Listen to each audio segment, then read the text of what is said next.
What is going on, my beautiful brothers and sisters? How are you all doing today? This is definitely a spur of the moment video, and it's going to be actually becoming part of a series, which will probably all be spur of the moment videos. I think that's honestly the best way to go about this. So I've had this whole thing, this vibration, this phrase that's been kind of going around in my consciousness, my awareness about the Sacred Heart. And it's kind of perfect because, we are now in Leo season. The sun has moved into Leo. It's currently at 0 degrees, but it will be moving to 1 degree of Leo very, very soon. So anytime you get to the 1 degrees of any sign is, the degree of Leo, or anytime it nets to a 1. So 1 degrees and 10 degrees net to 1s. So those are very much so Leo-esque, love-driven, heart-driven days. Not that every day can't be that. But as an astrologer, I'm always like looking at charts, looking at the stars and the planets, see how they're moving and relating to one another. And, it was interesting. Before this, I was actually listening to the Leo King, who happens to be live right now. And, he's been talking about, of course, if like you're not really, if it's not really in alignment, if you don't just get this sense of like just incredible, amazing bliss, why bother? And it's interesting because we're, even though every moment is blissful, we're not necessarily going to perceive or feel that bliss in every moment, whether it's how you feel about yourself, how you feel about other people in those relationships, be them romantic or business or friends or family. And it's like I definitely agree with what he's saying and stuff, but there are going to be those tough, difficult, challenging times. And we don't necessarily want to throw away good things just because we're experiencing a difficulty. That being said, I definitely see where he's coming from, and I can feel it because this is something I've been feeling within my own life. When it's like, how do I get into the Sacred Heart space? How do I tap into this vibration to where, every day I'm like, what, this was a blissful day. There might have been some challenges and some difficulties, but damn it, this was a very blissful day. So these videos are really going to be sort of almost like kind of like just like me vlogging about my experience and getting into the Sacred Heart. I'm taking upon a 40-day challenge where I get into my Sacred Heart every single day. I really do show and exemplify and feel that love for myself and my experience. I'm going to be doing this in a multitude of different fashions. I'll probably make a video tomorrow chronicling a little bit more about that 40-day journey. But I just wanted to show you guys something. So I was looking at the charts, and as you know or may not know, we do have Mercury Retrograde, which is always scary, right? So we have Mercury Retrograde going on, and it retrograded at 4 degrees of Leo. Didn't quite make it to Mars, didn't quite conjunct Mars, but it moved back into Cancer, conjuncted the sun towards the tail end of Cancer, and it's like barreling towards the South Node, although I don't think it's actually going to meet the South Node. But, we have stepped out of this Cancer season. Now we're getting this rev up of fire. We have the sun in Leo. We have Mars there. Venus will be coming there shortly. It is definitely fire city. It is definitely Leo city. But this is going to be an interesting Leo season because we are really being challenged and called to step into our Sacred Heart. And stepping into our Sacred Heart may mean making some difficult decisions, but it will be worth it in the end. It really will be. I don't even really like that saying, it'll be worth it in the end, because I don't really believe in ends. I mean, there are ends perceivably, but ends always yield new beginnings. But I want to show you all this date in the future that's going to happen in August, about 3 weeks from now or so. This is going to be the day when Mercury comes out of shadow And this is going to be a very, very powerful day, very powerful 2 days, the 14th and the 15th. Very powerful days, because this point that I'm going to show you is really this point. It's almost sort of like this last call of who's ready to get into their sacred heart. Now, there's never technically a last call. There's always going to be calls. The universe, God, Goddess, Spirit is always calling out to us to step and get into our sacred heart. There are powerful moments of doing it, of course, but they're really like when you are ready, you are ready. So it's not like, if you feel like you may take a step back these next 6 months, or a couple of steps back, or even go forward, whatever like that, it doesn't mean it's the end of the world. It really doesn't mean that. But there are these moments that astrology does highlight. There are major moments, major pivotal moments, major times where coming into the sacred heart, you're really, really, really going to feel it. And I was just looking at random charts, just trying to see, what's coming up, what's happening, and stuff like that. Because like I'm really curious. I like to look into the future and all that sort of stuff, right? So, I want to show you guys this because this is so crazy. And I looked at it, and I was like, whoa, wow, this is one of these moments where it's like, over the next 3 weeks, you're definitely going to be making a lot of decisions and like rethinking and revisiting, where you are right now in your life and how to really move forward. And you're going to, maybe some of you are wondering, when is the best time to make a decision? When is the best time to act?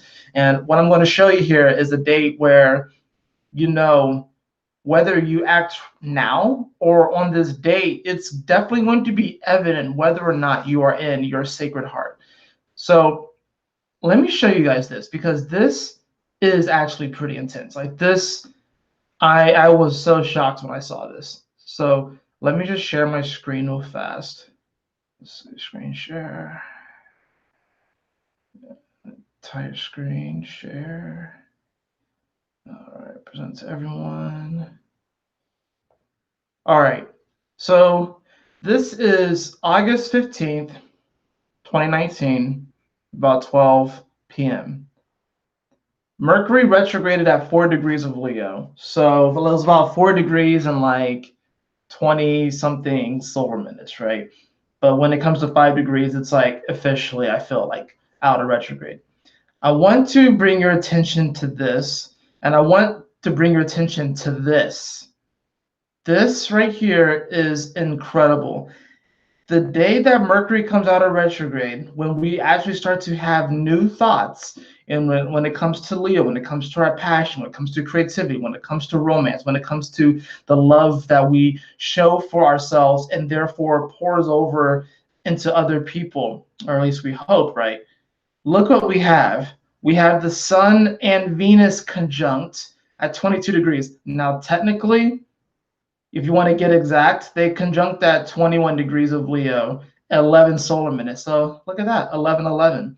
What's interesting too is that Pluto is at an 11 as well. So these energies are literally the Sun conjunct Venus, 21 degrees, 11 solar minute, are literally quincunxing Pluto at 21 degrees of Capricorn, 11 solar minutes, retrograde. Exactly. Quincunxes are not easy energy.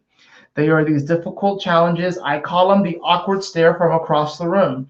It's like you're sitting in a classroom and your crush is sitting like kind of like almost like diagonal to you, but maybe a couple rows up or a couple rows back, and you've been asking yourself and questioning yourself for like weeks upon weeks. Are you going to talk to them? Are you going to say something? Will they like me?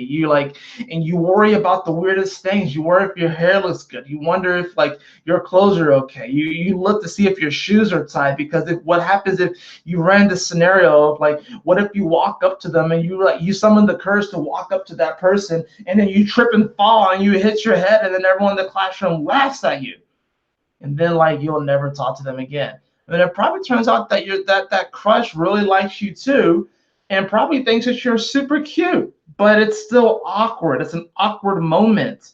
But what's interesting is that literally the next day, They're still going to be conjunct. They're going to be at 22 degrees. And look at what we have here. Oh my goodness. Is that a full moon in Aquarius? Full moons, which are about this release point. So the day that Mercury comes out of shadow is the day where the Sun and Venus are conjunct in Leo at 22 degrees, 21 to 22 degrees, making this quincunx over to Pluto on the day of a full moon in Aquarius. Not to mention, Mercury will be trining Chiron, which means that we actually have the ability to heal these wounds, when it comes to the way that we express our character and who we are.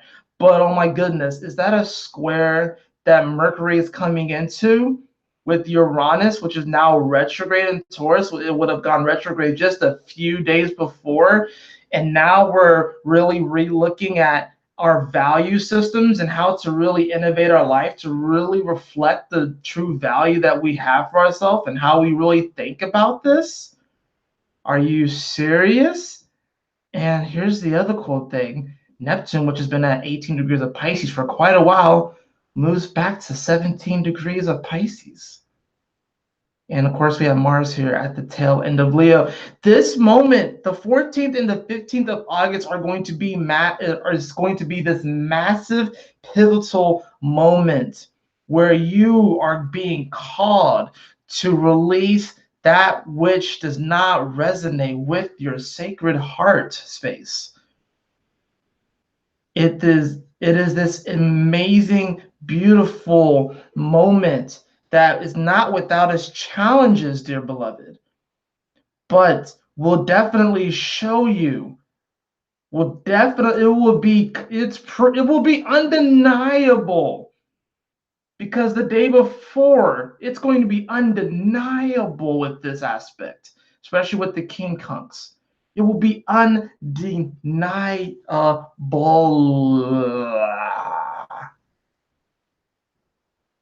Getting into the sacred heart space. Mark this day on your calendar, the 14th and the 15th. It's going to be a super powerful day. It's going to be in the 40 days of love. It'll be day, 21 and 22. Those are really big moments. I'm going to read to you all, if I can find my book. If I can find it, I don't know where it. Oh, it's in the other room. You know what? I'm not going to bother reading it because, I can't find it. But what I am going to do is I'm going to read from another book of mine called The Mastery of Love by Don Miguel Ruiz. And I'm going to turn to a random page in this book, and I'm just going to read it, and we're going to see what it yields, okay? I'm going to turn to a random book, a random page. Actually, I'm going to keep it simple and just read from page 21. I'm going to keep it simple and read from page 21. And this is what we have on page 21. Let's see. All right. So I'm going to read 21 and 22. When a man meets a woman, he makes an image of her from his point of view, and the woman makes an image of the man from her point of view. Then he tries to make her fit the image he makes for her, and she tries to make him fit the image she makes for him. Now, there are 6 images between them. Of course, they are lying to each other, even if they don't know they are lying. The relationship is based on fear. It is based on lies. It is not based on truth, because they cannot see through all that fog. In the period when we are little children, there is no conflict with the images we pretend to be. Our images are not really challenged until we begin to interact with the outside world and no longer have our parents' protection. This is why being a teenager is particularly difficult. Even if we are prepared to support and defend our images, as soon as we try to project our images to the outside world, the world fights back. The outside world starts proving to us, not just privately, but publicly, that we are not what we pretend to be. This is that quincunx. Pluto is in Capricorn, which is, society and social standing. Let's take example of a teenage boy who pretends to be very intelligent. He goes to a debate at school, and in that debate, someone who was more intelligent and prepared wins the debate and makes him look ridiculous in front of everyone. He will try to explain, excuse, and justify his image in front of his peers. He will be so kind to everyone and will try to save his image in front of them, but he knows he is lying. Of course, he tries his best not to break in front of his peers. But as soon as he is alone and sees himself in the mirror, he goes and breaks the mirror. He hates himself. He feels that he is so stupid that he is the worst. There is a big discrepancy between the inner image and the image he tries to project to the outside world. The bigger the discrepancy, the more difficult the adaptation to the society dream, and the less love he will have for himself. Between the image he pretends to be and the inner image when he is alone when he is alone are lies and more lies. Both images are completely out of touch with reality. They are false, but he does not see that. Maybe someone else can see that, but he is completely blind. His denial systems try to protect the wounds, but the wounds are real, and he is hurting because he is trying so hard to defend an image. On the 14th and 15th, there may be a tendency to try and defend your image that you project out into this world.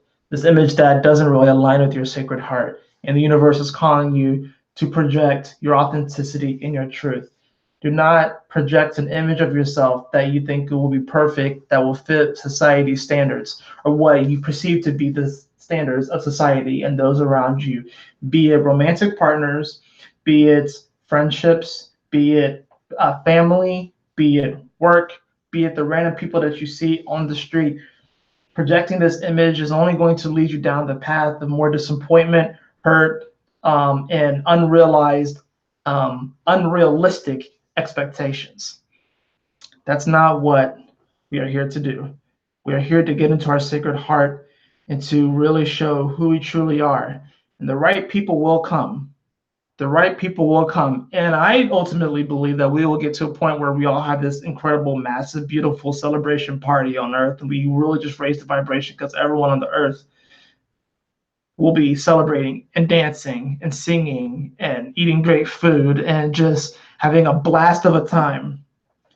But you have to have that blast of a time with yourself. If you can't sit in a room by yourself and have the most bomb ass rave party, dance celebration, laughter, incredible of a time just by yourself chilling with doesn't no one's watching, even though your guides and God and goddess are watching. But like if you can't just sit by yourself and have just the most incredible bomb ass party by yourself just because of the fun of it, just because you love yourself that much, if you can't do that right now, then there's something that needs to be healed. There's something that needs to be healed. And that's going to do it for part one of getting into the Sacred Heart. I hope that you all enjoyed this video. I hope that you guys got some type of value out of this. I will be back with another episode whenever it comes up because these are really going to be spur of the moment videos. And I look forward to seeing you all next time. And as always, my beautiful brothers and sisters, always remember to keep moving forward, to stay focused, and Yahoo! Smile often.